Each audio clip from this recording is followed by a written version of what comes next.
1 through 10. First morning.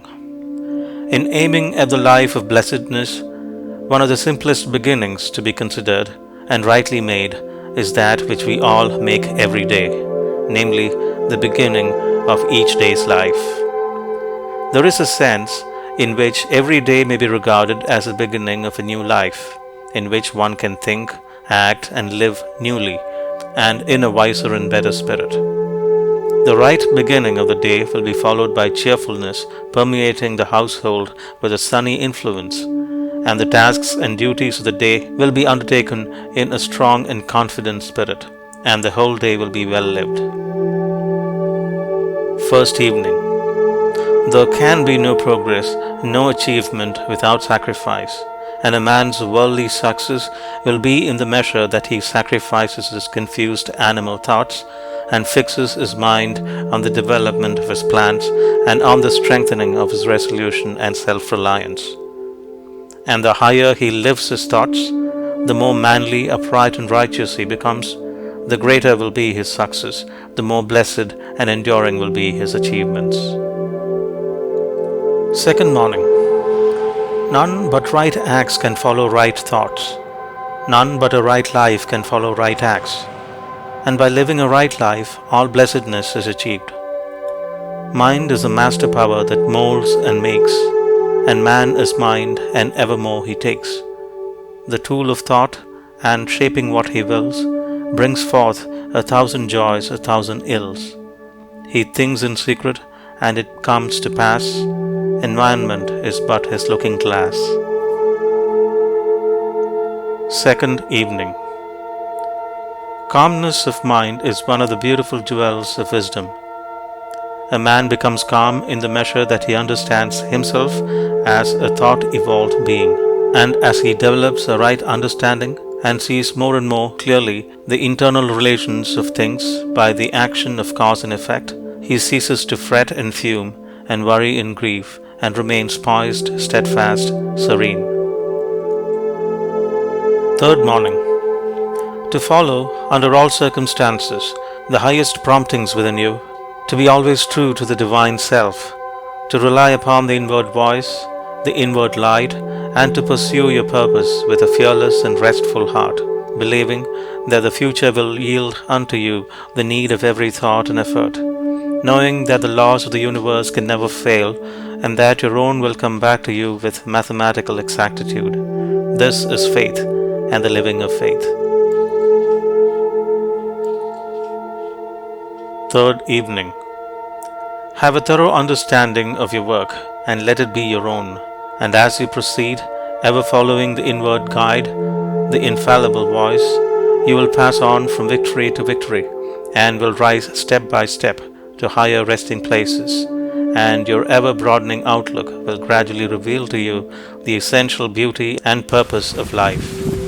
Self-purified, health will be yours, self-governed, power will be yours, and all that you do will prosper. And I may stand where health, success, and power await my coming if, each fleeting hour, I cling to love and patience and abide with stainlessness and never step aside.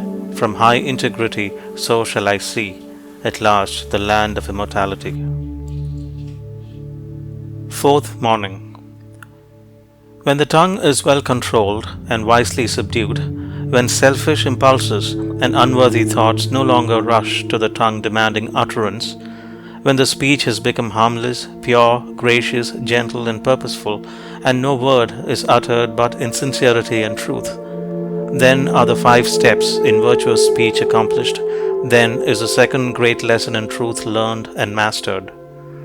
Make pure thy heart, and thou wilt make thy life rich, sweet, and beautiful. Fourth evening. Having clothed himself with humility, the first questions a man asks himself are, how am I acting towards others? What am I doing to others? How am I thinking of others? Are my thoughts of and acts towards others prompted by unselfish love? As a man in the silence of his soul asks himself these searching questions, he will unerringly see where he has hitherto failed. Fifth morning. To dwell in love always and towards all is to live the true life, is to have life itself. Knowing this, the good man gives up himself unreservedly to the spirit of love and dwells in love towards all, contending with none, condemning none, but loving all. The Christ spirit of love puts an end not only to all sin but to all division and contention. Fifth evening. When sin and self are abandoned, the heart is restored to its imperishable joy. Joy comes and fills the self-emptied heart. It abides with the peaceful. Its reign is with the pure. Joy flees from the selfish. It deserts the quarrelsome. It is hidden from the impure. Joy cannot remain with the selfish. It is wedded to love. Sixth morning.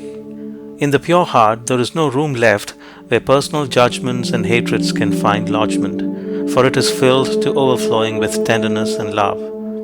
It sees no evil, and only as men succeed in seeing no evil in others will they become free from sin and sorrow and suffering. If men only understood that the heart that sins must sorrow, that the hateful mind tomorrow reaps its barren harvest weeping, starving, resting not, nor sleeping, tenderness would fill their being. They would see with pity's seeing, if they only understood.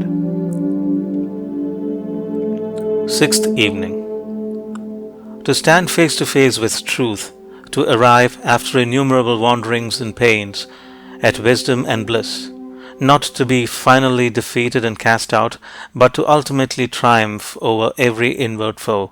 Such is man's divine destiny, such his glorious goal, and this every saint, sage, and savior has declared. A man only begins to be a man when he ceases to whine and revile, and commences to search for the hidden justice which regulates his life. And as he adapts his mind to that regulating factor, he ceases to accuse others as a cause of his condition and builds himself up in strong and noble thoughts, ceases to kick against circumstances, but begins to use them as aids to his more rapid progress and as a means of discovering the hidden powers and possibilities within himself. Seventh morning. The will to evil and the will to good are both within thee, which will thou employ? Thou knowest what is right and what is wrong. Which will thou love and foster, which destroy? Thou art the chooser of thy thoughts and deeds. Thou art the maker of thine inward state. The power is thine to be what thou wilt be. Thou buildest truth and love, or lies and hate. Seventh evening. The teachings of Jesus brings men back to the simple truth that righteousness or right doing is entirely a matter of individual conduct and not a mystical something apart from a man's thoughts and deeds. Calmness and patience can become habitual by first grasping, through effort, a calm and patient thought, and then continuously thinking it and living in it until use becomes second nature and anger and impatience pass away forever. Eighth morning. Man is made or unmade by himself. In the armory of thought, he forges the weapons by which he destroys himself. He also fashions the tools with which he builds for himself heavenly mansions of joy and strength and peace. By the right choice and true application of thought, man ascends to the divine perfection. By the abuse and wrong application of thought, he descends below the level of the beast. Between these two extremes are all the grades of character, and man is their maker and master. As a being of power, intelligence, and love, and the lord of his own thoughts, man holds the key to every situation. Eighth evening. Whatsoever you harbor in the inmost chambers of your heart will, sooner or later, by the inevitable law of reaction, shape itself in your outward life. Every soul attracts its own, and nothing can possibly come to it that does not belong to it. To realize this is to recognize the universality of divine law. If thou wouldst right the world, and banish all its evils and its woes, make its wild places bloom, and its drear deserts blossom as a rose, then right thyself. Ninth morning. Whatever conditions are rendering your life burdensome, you may pass out of and beyond them by developing and utilizing within you the transforming power of self-purification and self-conquest. Before the divine radiance of a pure heart, all darkness vanishes and all clouds melt away. And he who has conquered self has conquered the universe. He who sets his foot firmly upon the path of self-conquest, who walks aided by the staff of faith, the highway of self-sacrifice, will assuredly achieve the highest prosperity and will reap abounding and enduring joy and bliss. Ninth evening. It is the silent and conquering thought forces which bring all things into manifestation. The universe grew out of thought. To adjust all your thoughts to a perfect and unswerving faith in the omnipotence and supremacy of good is to cooperate with that good and to realize within yourself the solution and destruction of all evil. To mentally deny evil is not sufficient. It must, by daily practice, be risen above and understood. To affirm the good mentally is inadequate. It must, by unswerving endeavor, be entered into and comprehended. 10th morning. Every thought you think is a force sent out. Whatever your position in life may be, before you can hope to enter into any measure of success, usefulness, and power, you must learn how to focus your thought forces by cultivating calmness and repose. There is no difficulty, however great, but will yield before a calm and purposeful concentration of thought, and no legitimate object but may be speedily actualized by the intelligent use and direction of one's soul forces. Think good thoughts, and they will quickly become actualized in your outward life in the form of good conditions. 10th evening. That which you would be and hope to be, you may be now. Non-accomplishment resides in your perpetual postponement, and having the power to postpone, you also have the power to accomplish, to perpetually accomplish.